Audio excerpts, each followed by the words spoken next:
ఓడిన చోట గెలిచి చూపెడదాము. జీహెచ్ఎంసీ ఎన్నికలకు సిద్ధంగాండి. ప్రజా సమస్యలపై పోరాటం చేద్దాం. పార్టీ సభ్యత్వ నమోదు చేపడదాం. జూబ్లీహిల్స్‌లో సింగిల్‌గా కొట్లాడినాం. కాంగ్రెస్, బీజేపీ, ఎంఐఎం, టీడీపీ 4 పార్టీలు కాంగ్రెసు, బీజేపీ, ఎంఐఎం, టీడీపీ కలిసి వచ్చినాయి. ఎవరు అధైర్యపడొద్దు. అండగా ఉంటాం. జూబ్లీహిల్స్ ఫలితాల సమీక్ష సమావేశంలో మొత్తానికి సమీక్ష చేసుకున్నారు. అయితే ఉప ఎన్నికల్లో టెక్నికల్‌గా కాంగ్రెస్ గెలిచినా నైతిక విజయం బీఆర్ఎస్సే. ఇదొకటుంటది. ఎవ్వడు ఓడిపోయినా నైతిక విజయం మాదే అని చెప్పుకోవడానికి. మరి ఇక మరి విజయం ఎందుకు అట్లాంటప్పుడు? నైతిక విజయాలుంటే సరిపోతదిగా. ఆ! ఈ ఈ ఇదొక దౌర్భాగ్యమైన అంశం. ఆ! మనం అవతలోడు గెలిచినా నైతిక విజయం మనదే. మనమే గెలిస్తే అసలు విజయం మనదే. అప్పుడు అవతలోళ్ళది నైతిక విజయం. దాన్ని మళ్ళీ అవతలోళ్ళు ఒప్పుకోరు. ఇబ్బంది పెట్టినా ఎవరిని వదలమని హెచ్చరిక. ఈ ఏ వాళ్ళు వదులుతలేరు, మీరు వదలరు. ఎక్కడ పోగొట్టుకున్నామో అక్కడే వెతుక్కోవాలి. ఓడిన చోట గెలిచి చూపెడదాము. పార్టీ శ్రేణులకు వర్కింగ్ ప్రెసిడెంట్ కేటీఆర్ పిలుపిచ్చారటు.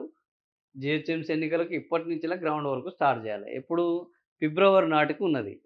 2026 ఫిబ్రవరి నాటికి జీహెచ్ఎంసీ పాలక మండలి యొక్క సమయం ముగిసిపోతున్నది. వాస్తవానికి ఆ సమయంలోపు కొత్త పాలక మండలి రావాలి అనంటే డిసెంబర్‌లోనే నీకు ఈ నోటిఫికేషన్ రావాలి.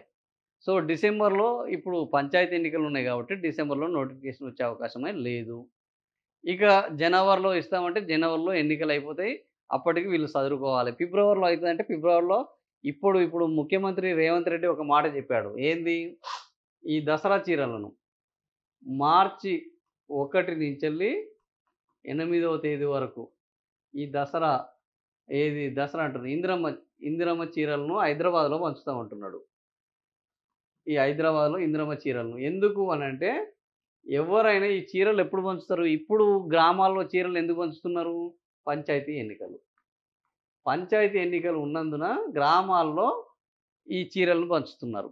ఇప్పుడు అంతో కొంత మహిళల ఓట్లొస్తాయి. చీరలు తీసుకోవడం వల్ల డైరెక్ట్‌గా మహిళల ఓట్లొస్తాయని పంచాయతీ ఎన్నికలు ఉన్నాయి గాబట్టి, సర్పంచ్ ఎన్నికలు చీరలు పంచుతున్నారు. మార్చ్‌లో ఇక్కడ చీరలు పంచుతారంటే, మార్చి వరకు ఈ జీహెచ్ఎంసీ ఎన్నికలు వచ్చే అవకాశం లేదు అని ఎవరు? సీఎం రేవంత్ రెడ్డి డైరెక్ట్‌గా హింట్ ఇచ్చేశారు. సో, వీళ్ళు మార్చికి ఇప్పుడు సిద్ధం గావాలి. ఎందుకంటే ఫిబ్రవరిలో అయిపోయింది గాబట్టి మార్చికి సిద్ధం గావాలె. సో, ఎక్కువ రోజులు లేదు గాబట్టి ఇంకా 4 నెలలు ఉన్నది గాబట్టి మార్చికి వీళ్ళు గూడా సిద్ధం గావడానికి వీళ్ళు పోరాడుతున్నారు. సో, మరి జీహెచ్ఎంసీ ఎన్నికల్లో ఓడిన చోట గెలుస్తారా? జీహెచ్ఎంసీ ఎన్నికల్లో గతంలో సాధించిన ఫలితాలను సాధిస్తారా? ఎందుకంటే మొన్న కంటోన్మెంట్‌లో పోయింది. జూబ్లీ హిల్స్‌లో పోయింది. సో, ప్రభుత్వం ఇంకో 3 ఏళ్ళు ఉన్నది. ప్రభుత్వం ఇంకో 3 ఏళ్ళు ఉన్నది కాబట్టి కార్పొరేటర్‌లను కూడా జనరల్‌గా ఏ ప్రభుత్వం అధికారంలో ఉంటే అప్పుడు వచ్చే బై ఎలక్షన్స్ గానీ, ఇట్లాంటి కార్పొరేషన్ ఎన్నికలు గానీ, సర్పంచుల ఎన్నికలు గానీ ఆ ప్రభుత్వానికి అనుకూలంగా ఉంటాయి. జనాలు కూడా చాలా తెలివిగా ఉన్నారు. మళ్ళా వీళ్ళకి ఓట్లేసి నిధులు రాక ఈ లొల్లి కంటే ఉన్నోనికే ఓటేద్దాము. అందినంత మనం రాబట్టుకుందాం అన్న పద్ధతిలో స్థానిక సంస్థలు అట్లాగే ఉన్నాయి. జీహెచ్ఎంసీలు అట్లాగనే ఉన్నాయి. మున్సిపాలిటీలు అట్లనే ఉన్నాయి. కాబట్టి ఈ ఎన్నికల్లో నిజంగా అధికార పార్టీ ఇప్పుడు ఎందుకంటే మీరు ఆల్రెడీ ముఖ్యమంత్రి రేవంత్ రెడ్డి మొన్న చాలా క్లియర్‌గా చెప్పాడు జూబ్లీ హిల్స్‌లో. మీరు గనక మాకు ఓటేయకపోతే ఉచిత బస్సు బంద్ జేస్తాము, చీరలు బంద్ జేస్తాము, రేషన్‌లు బంద్ జేస్తాము, మీకిచ్చే ఇండ్లను క్యాన్సిల్ చేస్తాం. ఆల్రెడీ బీఆర్ఎస్ గవర్నమెంట్‌లో ఇచ్చిన డబుల్ బెడ్‌రూమ్ ఇండ్ల నుంచెల్లి మిమ్మల్ని వెకేట్ చేపిస్తాము అని డైరెక్ట్‌గా బెదిరించాడు.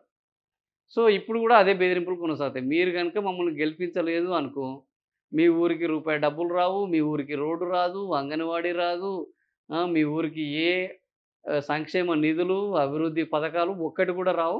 మీ ఇష్టం. గెలిచిన వాళ్ళకే ఇస్తాం. మీరేమన్నా జేసుకోండి అని రేపు ఇదే పద్ధతిలో ప్రచారం జరగబోతుంది గాబట్టి, మరి ప్రతిపక్షాల మీద ప్రభుత్వం మీద ఎంత వ్యతిరేకత ఉన్నా గూడా ప్రజలు గూడా ఆలోచించే పరిస్థితి ఎప్పుడుకొస్తదంటే, ఓకే. ఉన్నది వ్యతిరేకత ఉన్నది. రేపు ఈయనకి ఓటేయకపోతే ఉన్నది పాయె, ఉంచుకున్నది పాయె అనే కాడికొస్తే అప్పుడేం జేస్తారంటే, సరే సచ్చినోడి పెళ్ళికి వచ్చిందే కట్నంరా బాబు అని వానికే ఎయ్యాల్సొస్తది.